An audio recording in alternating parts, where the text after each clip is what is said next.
At first glance, the stone that holds the stable state of a split atom's energy looks like nothing more than ordinary fine sand or unremarkable crystals lost among other minerals. Zirconium ore isn't the kind of resource you hear about in everyday news, yet it's a critically important link that allows humanity to safely harness the colossal power of nuclear reactions. When we talk about nuclear energy, we picture concrete reactor domes and complex control panels. But the heart of this industry lies in thin metal tubes made from zirconium.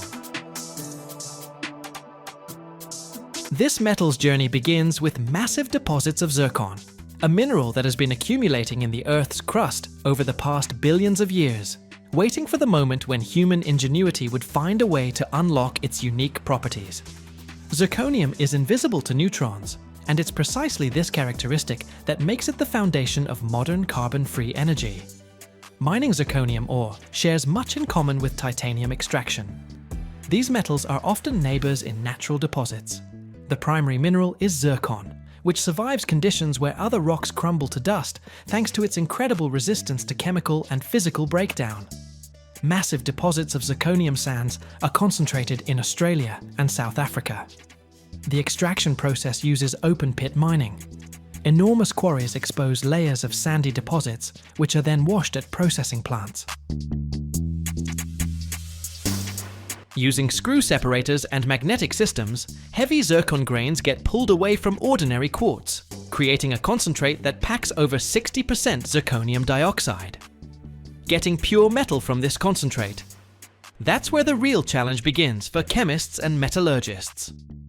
The main headache comes from the fact that zirconium in nature always shows up with its chemical twin, hafnium. These two elements are so similar in their properties that separating them ranks among the toughest jobs in industrial chemistry.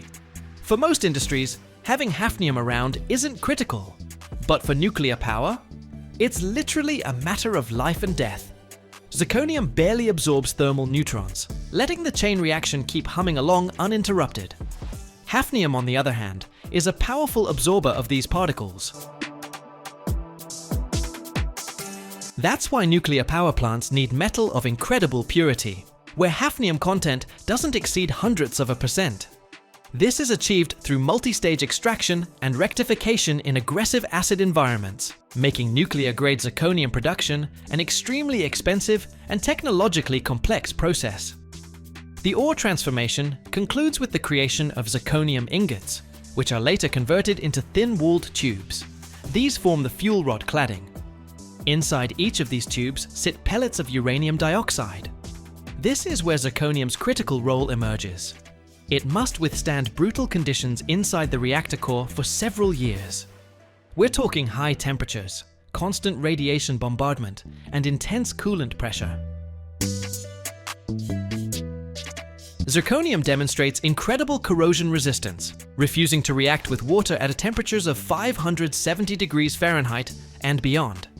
It serves as a reliable barrier, holding uranium fission products inside the fuel assembly, preventing them from entering the cooling system.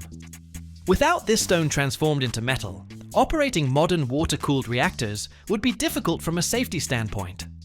The scale of zirconium use in nuclear power is staggering. A single 1,000-megawatt power unit contains dozens of miles of zirconium tubing.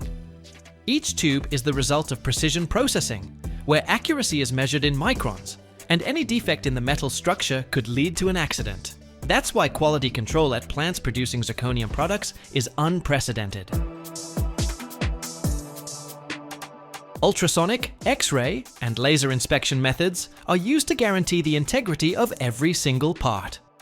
This is an industry where responsibility for material quality rises to the level of global safety, and it all starts with that same sand pulled from a quarry. Zirconium dioxide forms the foundation for creating high-strength ceramics needed in dentistry for prosthetics and in the production of cutting tools. Zirconium refractories contain temperatures exceeding 4,000 degrees Fahrenheit, making them indispensable for lining metallurgical furnaces and creating rocket engine nozzles. In the chemical industry, zirconium is used to manufacture pumps and pipelines for transporting the most aggressive acids and alkalis. This metal knows no fatigue from corrosion, allowing equipment to operate for decades in conditions where steel would dissolve in a matter of days.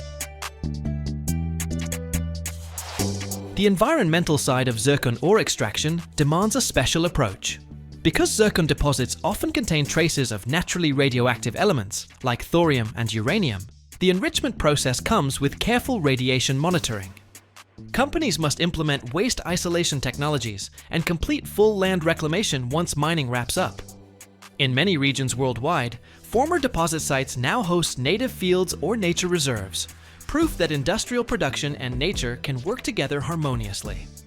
It's a complex process requiring serious financial investment, but it's become an essential part of modern industrial culture. Zirconium's economy is tightly tied to global energy development plans. With the worldwide push toward decarbonization, nuclear power plants are taking center stage again, driving up demand for zirconium raw materials. Construction of new small modular reactors, which are seen as the future of the industry, also relies on zirconium alloys. This is spurring investment in exploring new deposits and refining processing methods. Countries with their own raw material base and full-cycle nuclear-grade zirconium production technology hold a massive strategic advantage. They secure energy stability guarantees for entire continents. It's worth noting that zirconium is a material perfectly suited for recycling. Spent nuclear fuel, after removal from the reactor, undergoes a lengthy cooling process. After that, the fuel rods can be reprocessed to recover metal. This metal doesn't return to the nuclear cycle, but it finds wide application in ferrous metallurgy as an alloying additive. This approach enables more rational use of the planet's resources and reduces the volume of accumulated industrial waste. The civilization of tomorrow will clearly rely more heavily on closed-loop systems for such valuable materials.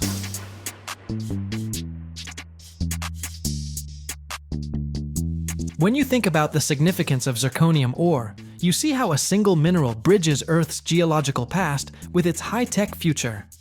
Zircon is one of the oldest minerals found on the planet. Some crystals are over 4 billion years old, witnesses to the formation of Earth's crust. And today, this ancient stone serves humanity's most advanced industries. The transformation from a grain of sand in an ocean placer to a perfectly smooth tube at the heart of a nuclear reactor, that's a journey of brilliant engineering and exhausting work. It's an example of how humanity learned to find solutions in nature for the toughest challenges, providing millions of people with light and heat. Zirconium doesn't demand constant attention. It works in the silence and darkness of reactor cores, reliably containing radiation and allowing atomic energy to serve progress. It's a cornerstone of stability, a material shouldering the weight of our global energy system without fanfare.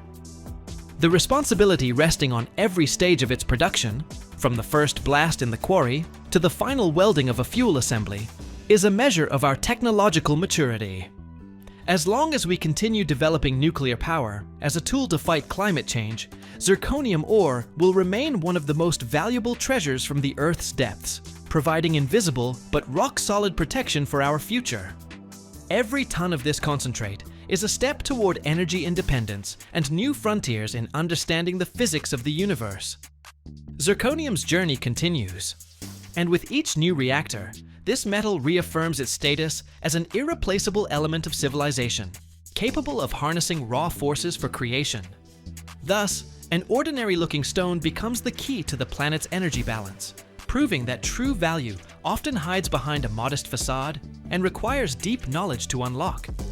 Without this unassuming rock, often mistaken for ordinary dark pebbles or heavy chunks of granite, modern electronics would instantly collapse into a pile of useless plastic and silicon. Tin ore, or more precisely its primary mineral, cassiterite, is the hidden foundation holding up our entire digital world. When we talk about high-tech, we name-drop gold or complex semiconductors, but this is the invisible glue binding billions of microscopic components into a single working system.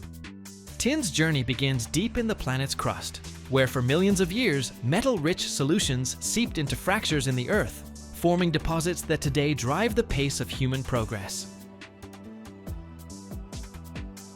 Cassiterite, often called tinstone, has an incredible density and a distinctive diamond-like luster when fractured, though on the outside, it can look like ordinary brown or black rock. Mining this ore demands massive effort and specialized knowledge. The world's major reserves are concentrated in what's called the Tin Belt, stretching through Southeast Asia, China, Latin America, and Africa. The scale of extraction is staggering in its variety, from colossal open-pit mines and underground shafts to dredging operations on the ocean shelf. For example, off the coast of Indonesia, giant floating dredge factories pull up thousands of tons of tin-bearing sand from the seafloor, sifting it through complex filter systems to separate out the heavy ore particles. The process of transforming rock into pure metal is long and exhausting. Since tin content in ore is now low, the rock first undergoes multi-stage enrichment. It's crushed, washed, and separated using gravity methods that exploit cassiterite's high specific gravity. After obtaining the concentrate, the smelting stage begins in a furnace at around 2,200 degrees Fahrenheit. Here, under the influence of reducing agents, tin separates from oxygen and other impurities, transforming into a liquid silvery metal. But for the electronics industry's needs, this purity isn't enough. The metal goes through a series of refining processes to eliminate the tiniest traces of iron, copper, arsenic, or antimony.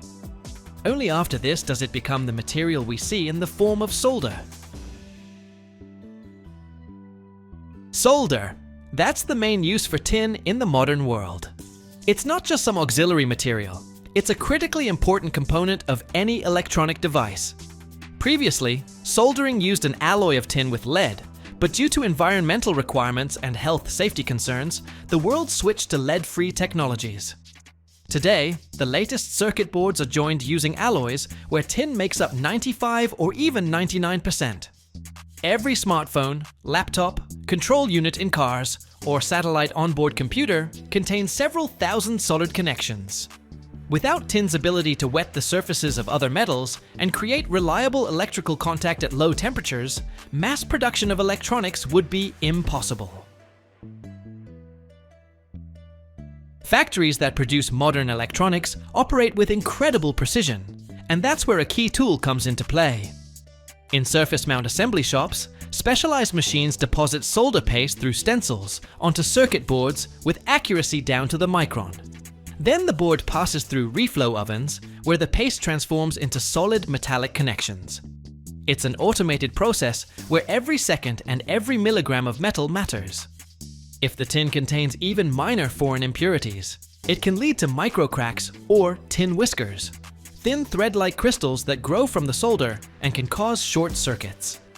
That's exactly why quality requirements for tin ore and purification methods keep getting stricter. The impact of tin on urban development and global energy is hard to overstate. Sure, we don't build house frames from this stuff, but it's in every lighting control system, every elevator, every safety sensor. The growth of smart cities relies entirely on billions of sensors and controllers, each one held together by tin solder. This makes it a critical strategic resource, with entire regions shaping their economic policy around the battle for control over its deposits. Countries with major cassiterite reserves become key players in the high-tech supply chain. But tin ore extraction comes with serious challenges. Deep open pits and seabed dredging reshape ecosystems, demanding strict reclamation standards. Responsible companies try to minimize environmental impact by restoring forests and cleaning water used in the refinement process. At the same time, recycling is playing a bigger role. Tin is a metal that can be cycled back infinitely. Recycling old circuit boards keeps the metal's high purity with way less energy than mining it from ore. This creates a closed-loop economy, where yesterday's shattered screen becomes the source material for a new device. Interesting fact, tin's been used for millennia. When it combined with copper to create bronze, it gave an entire era of human history its name. Back then, tin was hunted down as aggressively as we hunt for oil or gas today. But while ancient people made swords and cookware with it, today it's become a tool for transmitting information. That's the evolution of this metal's role. From the brute force of bronze weapons to the refined precision of a silicon chip, where tin provides the pathway for electrons to flow. The stone, once prized for its ability to make copper hard, is now valued for its malleability and conductivity in the microworld. Technological progress demands ever-increasing quantities of this metal. The growth of renewable energy, solar panels, and electric vehicles creates additional demand. Each photovoltaic panel requires tin connections to harvest the sun's energy. Electric vehicles contain significantly more electronic components than internal combustion engine cars, making this element essential in the fight for climate neutrality.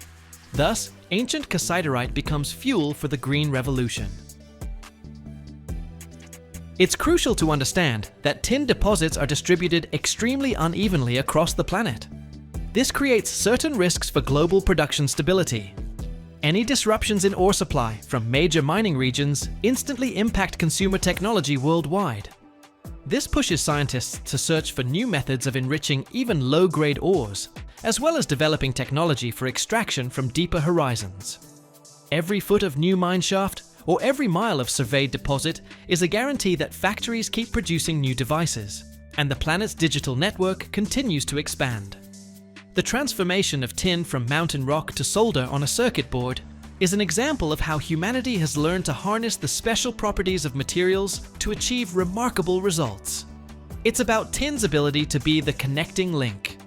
When we look at a chunk of tin ore, we see not just a mineral, but the potential for millions of conversations, terabytes of transmitted data, and the operation of complex mechanisms that ensure our comfort. Tin remains a humble yet irreplaceable hero of the industrial stage, working where no one sees it, at the very heart of machines. Production chains that begin in quarries and end in the clean rooms of high-tech factories are testament to our global interdependence. Tin isn't just a detail on a circuit board, it's the backbone of economies across continents. The continuous flow of ore, concentrate, and finished metal is the circulatory system of industry. Every ton of cassiterite pulled from the earth passes through the hands of thousands of specialists before becoming part of our global information infrastructure. And as we move toward even greater automation and digitization, the role of this stone will only grow, proving that great achievements often start with very small but critically important details. So, tin ore is the real key to modernity. It teaches us to value resources that seem invisible, but without them, the world we know would cease to exist. This is a story about how nature gives us materials, and human ingenuity finds the perfect use for them, transforming heavy ore into the lightness of wireless communication and the speed of data processing. Every grain of cassiterite carries its contribution to global development, remaining an eternal reminder that high technology has its roots in the work of the earth, a stone-born origin. From dark depths to gleaming device cases, the journey of tin is the journey of progress itself. Picture this paradox. How do you cut something harder than any steel? Super hard materials like industrial diamonds or tungsten carbide slice through metal, grind glass, shape airplane turbine blades, and even protect your smartphone screens from scratches. But how do you machine them?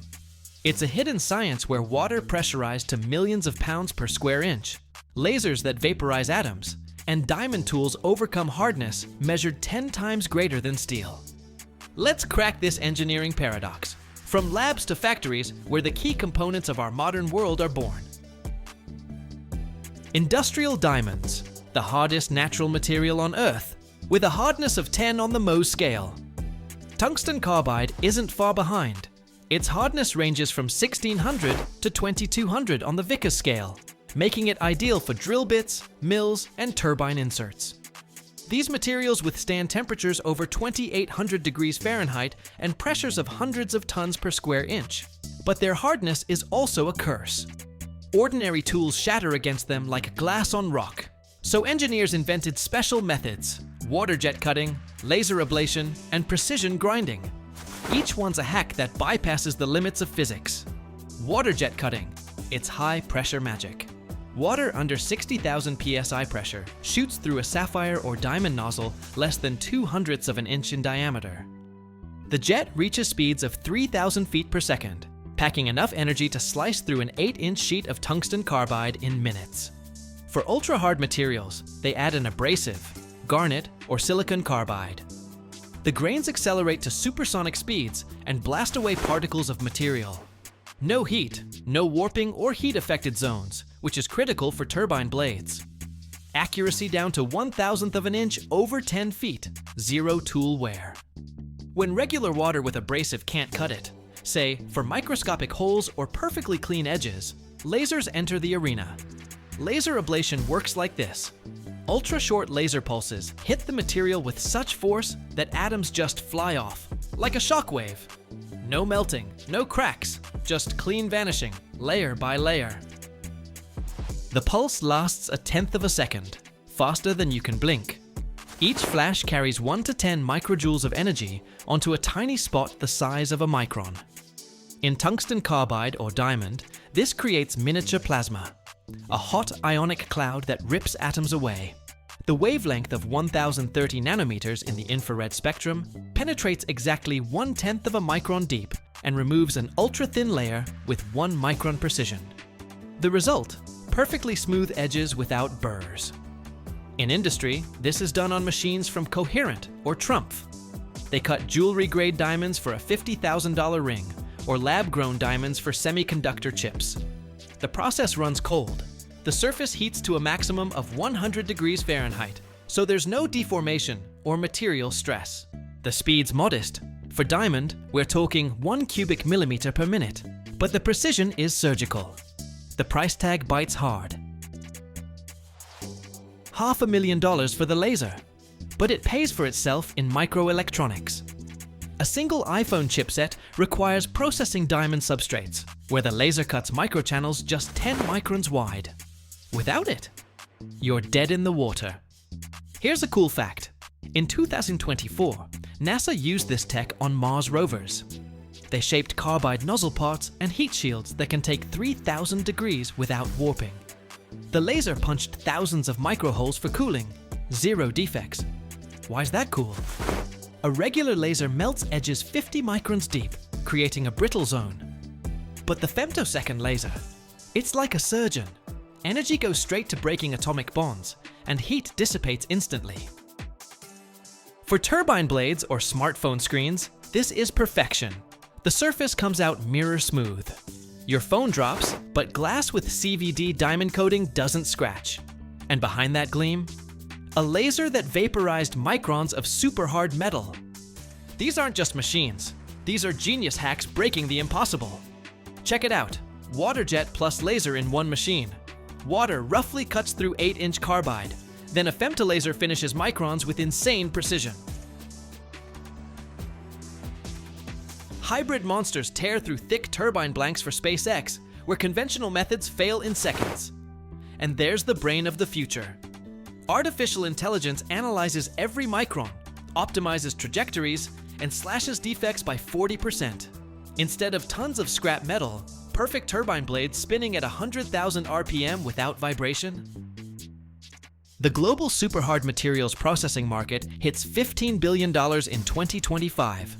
That's explosive growth at 8% annually. This surge is driven by key technologies of the future. 5G antennas with diamond coatings that withstand millions of cycles without wear, Tesla electric car batteries with carbide components for maximum energy efficiency, SpaceX Starship nozzles that burn at 5,400 degrees Fahrenheit in the hell of atmospheric re-entry. Every General Electric turbine spinning at 100 to 20,000 RPM. Every Samsung screen with Gorilla Glass. These are fruits of a secret science where water cuts diamond. Lasers vaporize tungsten carbide, and vibrations shatter the unbreakable. The market's booming thanks to demand for ultra-precise parts, gigafactories, Starlink satellites, medical instruments. By 2030, it's projected to hit $32 billion, turning engineering paradoxes into mass production. Every component, from microchips to rockets, carries the fingerprint of this hidden craftsmanship. I can already see a flood of comments like, "Why does this matter beyond smartphones and space?" Heads up, these technologies are crucial even for your health. Tungsten carbide is a hardness monster, But when you try to cut it mechanically, tools shatter in minutes. Electrochemical etching is the hack.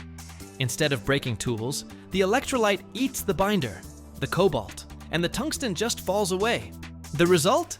A perfectly clean surface. No burrs, no cracks, no heat buildup. And this method has serious real-world value in medical instruments. Surgical cutters for spine and joint procedures. Bacteria can't stick to these surfaces. Surgeons cut through bone cleanly, without microscopic tissue explosions. Sandvik makes endodontic files for dentists, tools that navigate root canals. A regular cutter would snap inside the canal, but these files can twist through 5,000 cycles without breaking. Instead of hammering away, electrochemistry. Turbines fly longer, surgeries get safer, tools last weeks instead of hours. Sounds amazing, but what about emissions, water consumption, energy use? Let's break it down honestly, where the eco-heroes are and where the gray zones hide. Water jet cutting, the king of green. Water is the main weapon.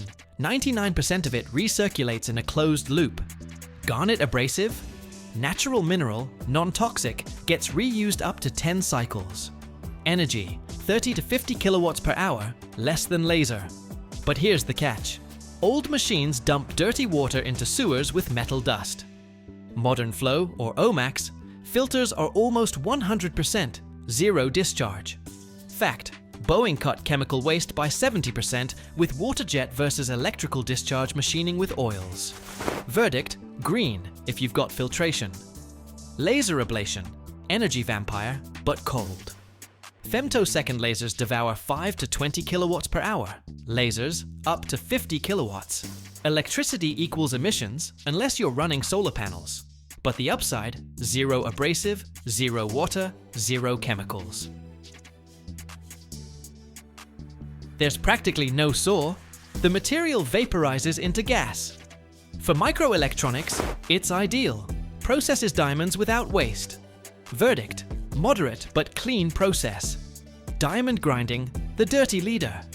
Diamond wheels plus emulsions equals tons of abrasive paste with carbide and oils.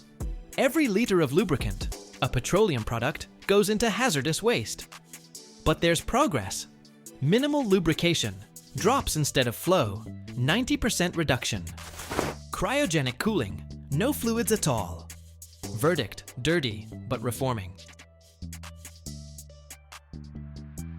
Every year, the world lifts loads that keep power plants, factories, and entire nations running. And there's no room for error here. What if I told you that sometimes the fate of an object weighing thousands of tons doesn't hang on the giant crane itself, but on a few steel loops the length of a football field? Big Carl looks like a machine of the gods, but the real magic is hidden in the wire rope slings that slowly stretch, absorb jolts, and hold a load comparable to a small building. Why is their movement almost invisible? Why is speed measured in feet per minute? And if you stick around till the end, you'll discover what invisible factor actually determines whether the lift finishes perfectly or ends in disaster. Big Carl, technically designated SGC-250, is one of the most impressive lifting machines ever built. It's a ring crane of gigantic proportions, engineered specifically for installing super heavy and oversized industrial structures, primarily in the energy sector. Its creation was a response to a shift in construction logic. Modern power plants, oil and gas facilities, and chemical complexes are increasingly designed as prefabricated modules that are more cost-effective to manufacture at a factory and deliver to the site already assembled. Big Carl's main idea is to lift these modules in one go, without breaking them down into smaller pieces. The crane can handle loads weighing thousands of tons and move them with incredible precision. This allows entire building sections, reactor blocks, turbine modules, or heavy process equipment to be installed without mid-air assembly. The result? Lift operations get slashed dramatically, and with them, the risk of errors, delays, and catastrophic failures plummets. Big Carl's design is fundamentally different from classic boom cranes. It travels on a circular rail system, distributing loads evenly across the ground and maintaining stability even at maximum reach. This setup allows it to handle massive loads at extreme heights without losing control over the lift point. Every movement is controlled with surgical precision. Every foot of lift, every inch of displacement calculated in advance. Big Carl's deployment is especially valuable at major power plants, where downtime costs millions of dollars per day. One successful lift can replace weeks or even months of staged assembly. Beyond saving time, it boosts overall safety. Fewer operations mean fewer people in the danger zone, and fewer factors that can go sideways. But even the most powerful crane doesn't work on its own. Wire rope slings play a crucial role in these operations. Slings nearly 1,000 feet long aren't just supersized versions of regular lifting gear. These are complex engineered products designed for colossal loads, tension, and dynamic oscillations. They're made from multi-strand steel cables, where each wire operates at the edge of its capability, but together with hundreds of others, forms a reliable and predictable system. This kind of length is needed when you're lifting a load to significant height, or when the geometry of the structure demands a large crane operating radius. When hoisting heavy loads, precision matters just as much as strength. Slings need to distribute weight evenly, compensate for misalignment, and absorb the jolts that inevitably happen when a lift starts or stops. That's why their calculations account for more than just pounds or tons. They factor in wind loads, temperature, boom length, and even the elasticity of the metal itself. Manufacturing extra-long, ultra-strong wire rope slings begins long before the rope even exists. It all starts with high-grade carbon, or alloy steel, melted down into billets and cast into rods. These rods are several inches in diameter and nowhere near ready for lifting work, but they form the foundation of the future sling. Next, the steel undergoes multiple drawing passes. It's pulled through a series of progressively smaller dies, gradually reducing the diameter down to fractions of an inch. At this stage, the wire can be less than 1/10 of an inch thick, yet still maintain incredibly high tensile strength. After drawing, the wire is heat-treated. It's heated to hundreds of degrees Fahrenheit and slowly cooled to relieve internal stresses and achieve the right balance between strength and flexibility. Skip this step, and your finished rope would be too brittle and dangerous to work with. Next, the wire gets coated with lubricants or anti-corrosion compounds that reduce friction between individual strands and protect the metal from moisture. The next stage? Strand formation. Several wires are twisted together on specialized machines, creating the rope's first building blocks. The number of wires in a strand can reach dozens, and each one has to work in perfect sync with the others. Right here, they're controlling the twist pitch, because that determines how the rope will behave under loads of tens or hundreds of thousands of pounds. From the finished strands, they form the rope by twisting them around a core, which can be steel or composite. For heavy lifts, they typically use a steel core, because it maintains its shape better under high loads and long spans. When you're dealing with slings 280 feet long and more, they pay special attention to uniformity along the entire length. The rope is manufactured without joints, in a continuous process, to avoid weak points. It's wound into massive coils that can weigh tens of thousands of pounds. Already at this stage, they conduct initial tests, measuring actual braking strength and comparing it to calculated values. Next comes the transformation of the rope into a sling. The rope ends are formed into loops that can work with hooks, shackles, or specialized grips. To do this, the rope is unraveled for a specific length, and individual strands are woven back into the rope body, creating what's called a spliced loop. This process demands serious skill, because improper splicing can reduce the safe load by tens of %. Alternatively, pressed metal sleeves are used, crimped around the rope with tremendous force, creating a solid connection. After the loops are formed, the sling undergoes final processing. It's coated with additional protective lubricants or sheaths in the highest wear zones. For ultra-heavy lifts, replaceable protective covers are often included to minimize contact with sharp cargo edges. Every sling gets measured down to fractions of an inch, because when you're dealing with multi-point lifts, even a couple inches of difference can throw off the load distribution completely. The final step, and this one's critical, is testing. Finished slings get mounted on test rigs where they're loaded beyond their working capacity. Sometimes 1.5 times rated load, sometimes double. During this phase, they're monitoring elongation, watching how the eyes behave, checking for any slippage or internal damage. For slings destined to work with massive cranes like Big Carl, these tests can run for hours. Every parameter gets documented in detail. For ring cranes in the Big Carl class, site preparation often takes longer than the lifts themselves. The crane's foundation can weigh tens of thousands of tons and distribute the load across several acres, keeping ground pressure to just a few dozen pounds per square inch. Without this, even the most powerful machine couldn't operate without risking collapse. What's also interesting is that the rigging's own weight becomes a real factor in these operations. A single wire rope sling measuring 250 to 280 feet can weigh tens of thousands of pounds, and the crane lifts that load right along with the main module. In lift calculations, the rigging's mass is often accounted for as a separate portion of the load, sometimes comparable to the weight of a small building. The lifting speed in ultra-heavy operations is typically very slow. Hoisting loads weighing thousands of tons happens at just a few feet per minute. To an outside observer, it's almost imperceptible movement. But this deliberate slowness keeps dynamic loads under complete control and reduces peak stress on the rigging. What if I told you there's a metal that can't be destroyed by fire, pressure, or time? A material without which aviation would stop, lights would go dark, and space engines would fall silent. And yet, it's so rare that the entire world fights over every single gram. But here's the real kicker. By the end of this video, you'll learn a secret about tungsten that the industry hides and almost nobody talks about. Something that'll flip your understanding of the metal holding civilization together.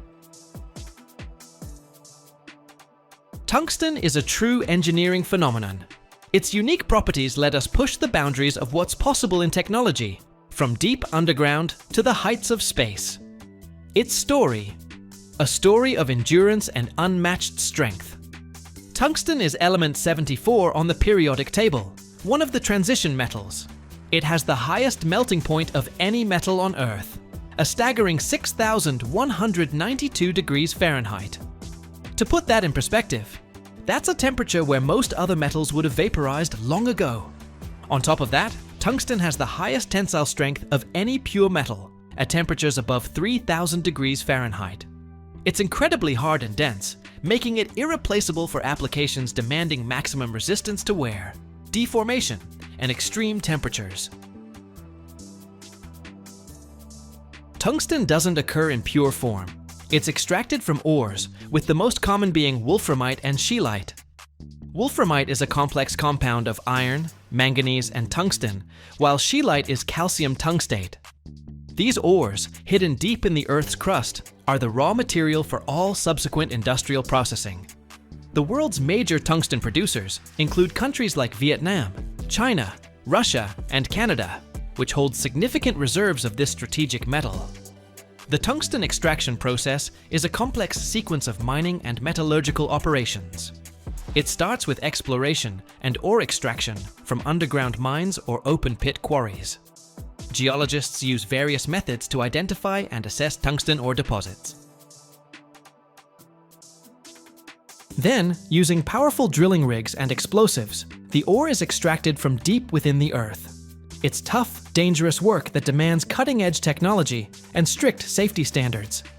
Thousands of tons of ore are hauled to the surface every single day. After extraction, the ore heads to a processing plant. Here it goes through several stages to separate valuable wolframite or scheelite from other rock. First, the ore gets crushed in crushers and mills until it's a fine powder. Then various enrichment methods kick in: gravity separation, magnetic separation, and flotation. These processes yield a concentrate containing 60 to 70% tungsten trioxide, which is an intermediate form. The concentrate is then processed at metallurgical plants to extract pure tungsten. It's a complex chemical process that can involve alkaline leaching, precipitation of ammonium paratungstate, and its subsequent roasting to produce tungsten oxide. The tungsten oxide is then reduced to metallic tungsten by heating it in a hydrogen atmosphere at temperatures ranging from 2000 to 3300 degrees Fahrenheit. The result is a fine tungsten powder, which forms the foundation for all subsequent products. From this powder, through sintering, tungsten rods, bars, and other blanks are formed. Tungsten powder is pressed under high pressure into the desired shape, then sintered at extremely high temperatures in a hydrogen atmosphere. This allows the powder particles to bond together, creating a dense, strong material. One of the most critical applications: manufacturing tungsten carbide. Some seriously tough stuff. These alloys combine tungsten with carbon, plus cobalt or nickel as a binder, creating one of the hardest man-made materials on Earth. They're used to make cutting tools, drill bits, end mills, lathe inserts that can slice through the hardest metals and alloys. Without tungsten carbides, modern manufacturing, metalworking, and oil and gas extraction would grind to a halt. A single pound of tungsten can become a drill bit capable of boring through thousands of feet of rock. Talk about efficiency. Tungsten also sees heavy use in military applications for armor-piercing rounds and bullet cores. Thanks to its extreme density and hardness, tungsten alloys have exceptional penetration characteristics, delivering devastating effectiveness against armor. It's also used in heavy armor plating and counterweights. In electronics and electrical engineering, tungsten is indispensable. It's used to make filaments in incandescent bulbs, welding electrodes, electrical contacts, and other components that need high heat resistance and electrical conductivity. Because of its sky-high melting point, it's used in the aerospace industry for parts exposed to extreme temperatures.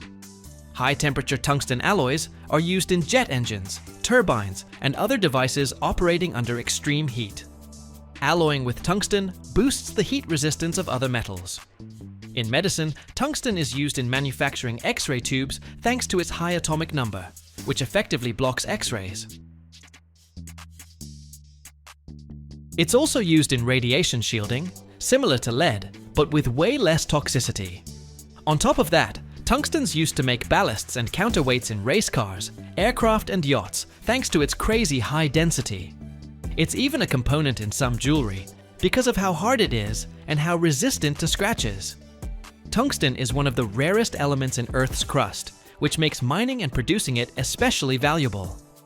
Global tungsten reserves that are economically viable to mine are estimated at roughly 3 to 3.5 million tons. However, when you factor in potential resources that haven't been explored yet, the total volume could be significantly higher. That's obviously way less than reserves of metals like iron or aluminum, which really highlights its strategic value. Global tungsten production each year, measured in tons of pure metal, or tungsten oxide equivalent, fluctuates. But in recent years, it's been somewhere between 85,000 and 100,000 metric tons annually. This figure includes both primary extraction from ores and recycling, which is becoming increasingly important. Imagine this.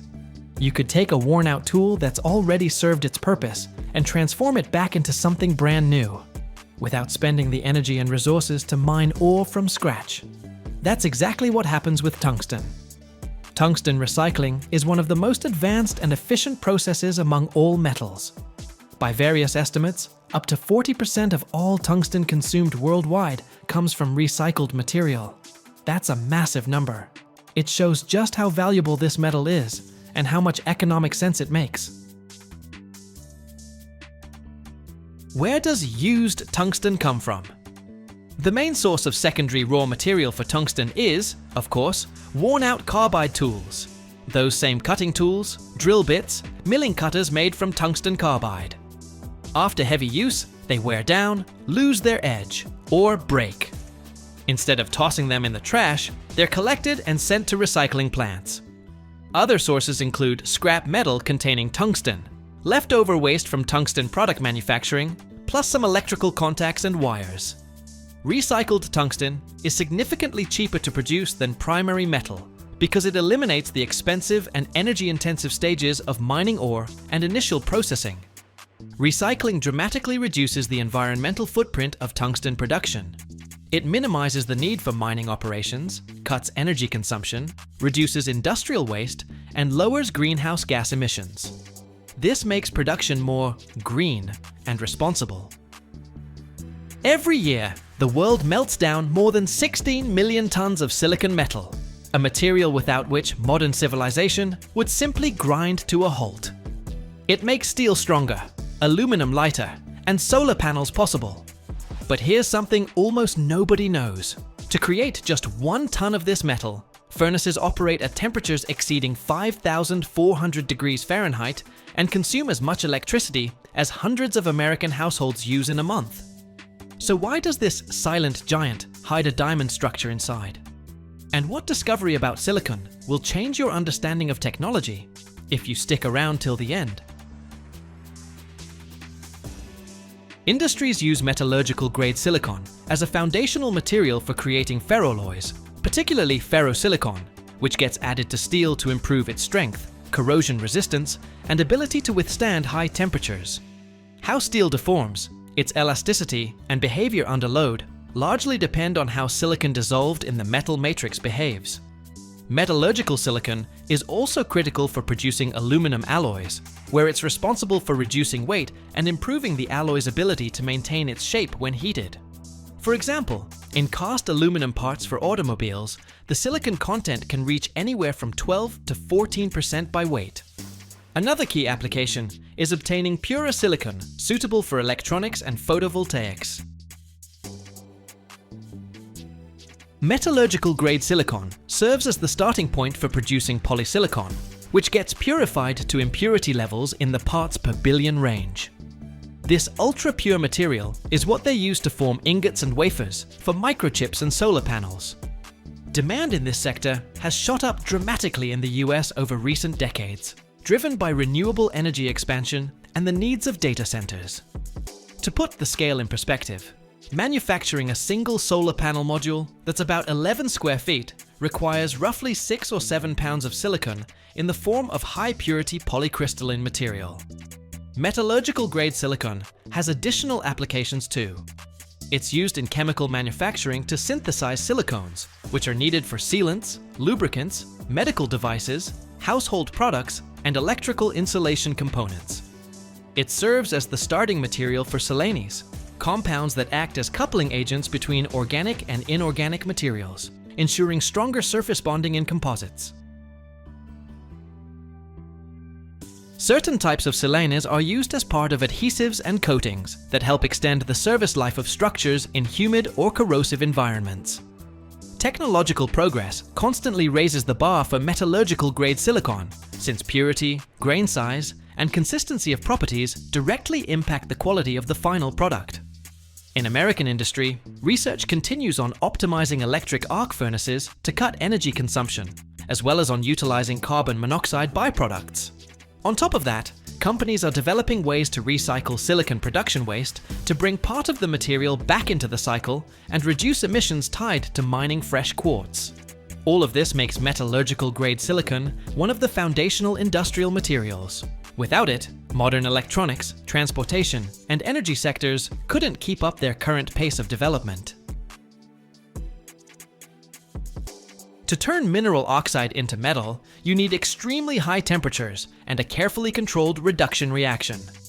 This is done in large electric arc furnaces that operate at massive temperatures and consume enormous amounts of electricity. The furnace is loaded with crushed quartz along with carbon-based reducing agents.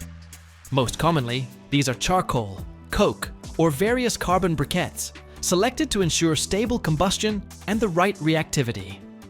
Powerful graphite electrodes create an arc that heats the center of the furnace to approximately 5,430 degrees Fahrenheit. Under these conditions, ordinary rocks transform into active participants in the reaction.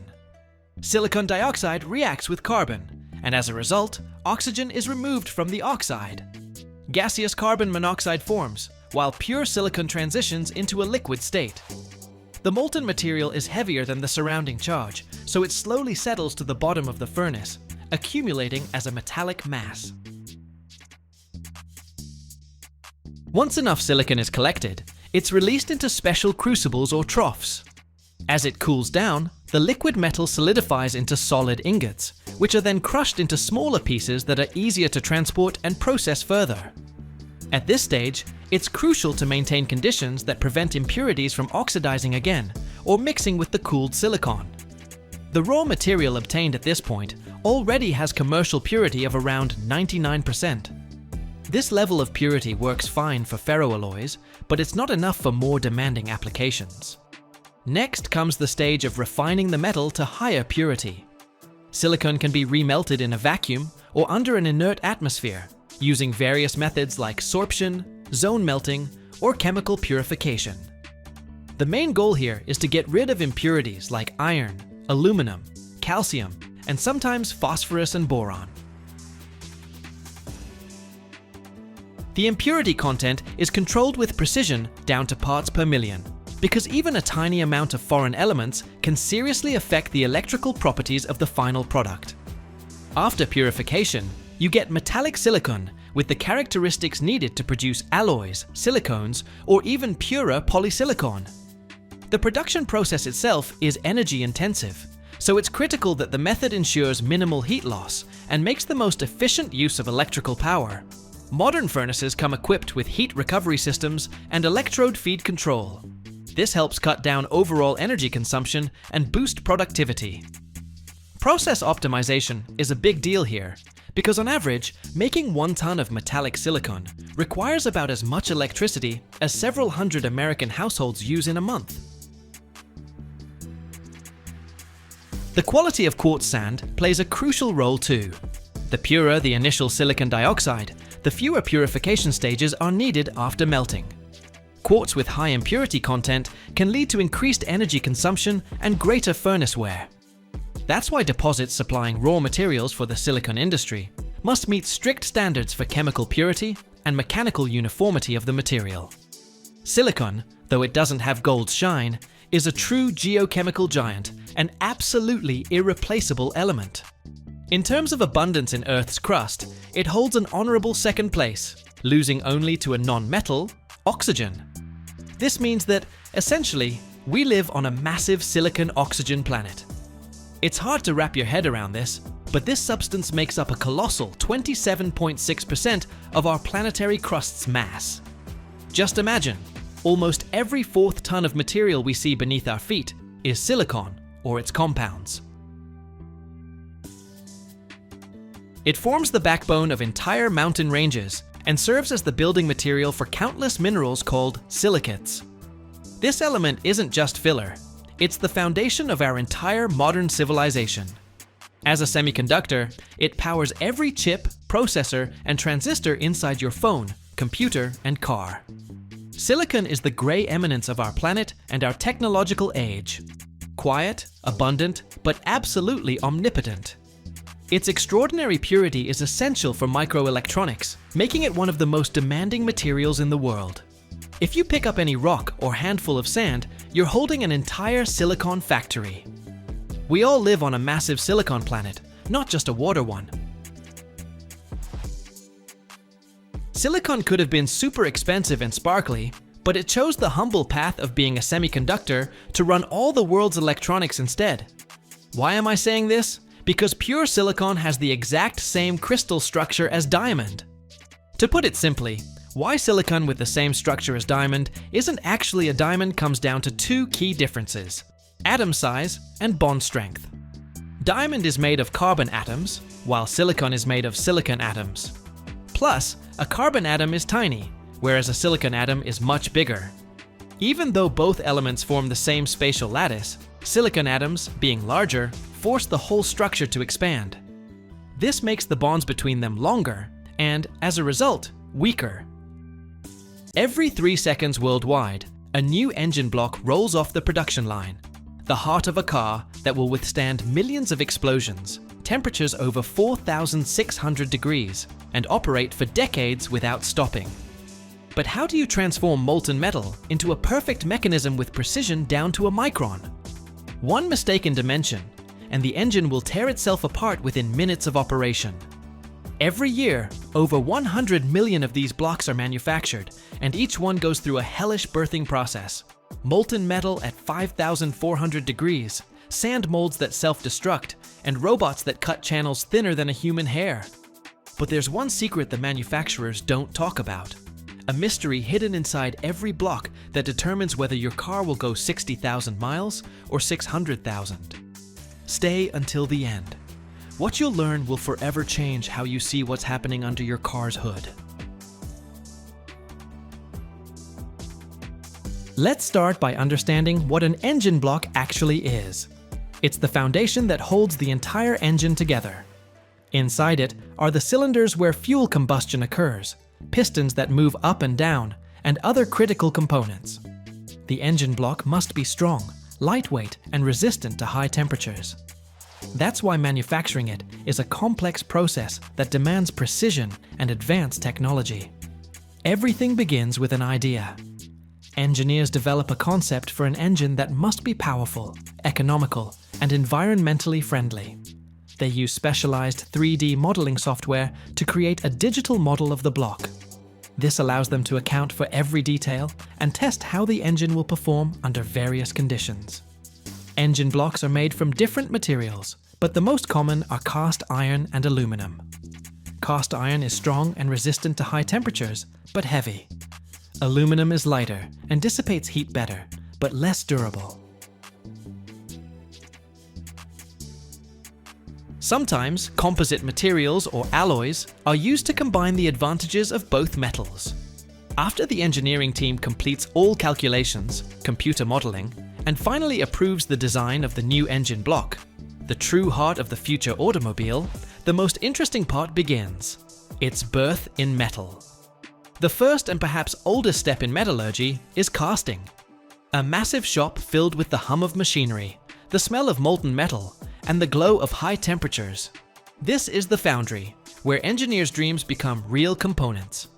First, a mold for the block is created. There are two main approaches to creating these molds, each with its own advantages. The first, and most common for large-scale production, uses sand molds. This is an amazing, though traditional method. First, they make a pattern of the future engine block, usually manufactured from wood or metal, and it's an exact copy of the block, but accounting for certain features, such as compensation for metal shrinkage during cooling. Then this pattern is placed in a special container, where it's tightly packed with a mixture of quartz, sand, clay, and organic binding agents. This mixture is compacted, then baked or chemically hardened, creating a strong but porous mold. After this, the pattern is carefully removed, leaving a cavity that precisely matches the shape of the future block. The most challenging aspect of sand molds is creating internal cavities, coolant channels, oil passages, cylinder bores. For this, they use so-called cores, separate elements, also made from sand, that are inserted into the mold. After pouring the metal and cooling, the sand is easily removed, leaving the necessary internal channels. The advantage of sand molds is their relative affordability per unit at large volumes and the ability to create very complex internal geometries. The second method, often used for aluminum blocks or smaller production runs, uses metal molds or permanent molds. These are stronger, reusable molds made from steel or cast iron. They're more durable and allow for parts with smoother surfaces and higher dimensional accuracy right from the casting stage. However, metal molds are much more expensive to manufacture, and it's harder to adapt them for creating the very complex internal channels found in engine blocks. Therefore, they're often combined with sand cores for internal cavities. The chosen material, cast iron or aluminum, is melted in a furnace at high temperature. For cast iron, this is typically over 4,600 degrees Fahrenheit. For aluminum, around 3,000 degrees. In massive induction or arc furnaces, metal scrap and pure ingots slowly transform into a glowing, liquid mass that shines bright orange or silvery light. This process includes precise control of chemical composition. Metallurgists add special alloying elements, such as silicon, magnesium, copper, in strict accordance with the recipe, to give the future block necessary properties: strength, wear resistance, lightness. The molten metal is constantly stirred, and goes through refining processes to remove unwanted impurities that could reduce the quality of the finished part. Finally, the climax arrives: pouring.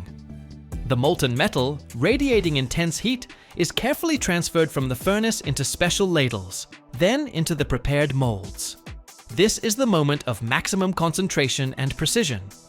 The metal must fill every cavity of the mold, displacing air and completely matching its configuration.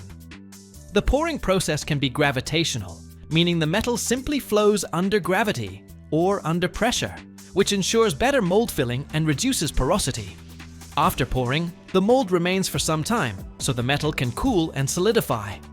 This can take from several minutes to several hours, depending on the block size and metal type. When the metal has cooled and fully crystallized, the next stage occurs. The mold is broken apart. If it's a sand mold, it's simply destroyed using vibration or hydraulic hammers, freeing the newly created metal object. The sand is later collected and partially recycled. If it's a metal mold, it's opened, and the finished block is carefully extracted. As a result of this process, we get what's called a rough engine block. It's not perfect yet. Its surface is rough, it may have sand residue or so-called flash, small metal overflows at the mold seams. It doesn't yet have mounting holes, and it lacks the micron tolerances required for engine operation.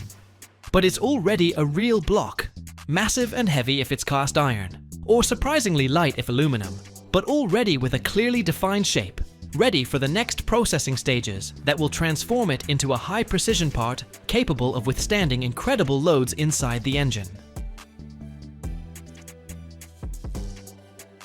Mechanical processing is performed on specialized computer numerically controlled machines. The large, solid block is secured on a special table. Around it, various tools move, performing their work. Like a scene from some movie, isn't it? Let's start with the most obvious: cylinder bores. These holes must be perfectly round, have precise diameter, and be positioned exactly on one axis, since pistons will move within them. First, machines use large end mills to roughly remove material, creating preliminary holes. It's like carving out a large chunk from cheese. Then more precise tools come into play. Special boring cutters are used, which carefully remove the thinnest layers of metal, bringing cylinder diameters to the required size. This happens in stages, with constant dimension control. After this, cylinder walls undergo honing. This is final abrasive processing that creates very fine, cross-hatched scratches on the internal surface. These scratches retain lubricant, ensuring perfect lubrication of piston rings and minimizing friction, which is critically important for engine efficiency and longevity. Actually, the cylinder surface after this processing feels perfectly smooth to the touch, but under a microscope has the perfect structure for retaining an oil film. Next, oil and cooling channels. These systems that penetrate the entire block are vitally important. Oil channels deliver lubricant to all moving engine parts, such as the crankshaft, camshaft, pistons, ensuring their lubrication and heat removal. Cooling channels circulate coolant, removing excess heat generated during fuel combustion and maintaining optimal engine operating temperature. The internal, complex labyrinths of coolant and oil channels, as we mentioned, are formed during the casting stage using sand cores. But after this, they need to be opened and brought to perfect condition. For this, high-precision drills and mills are used to create inlet and outlet openings for these channels, and also connect them with other engine parts. Each hole must be positioned with millimeter, or even micron precision, so fluids can circulate freely,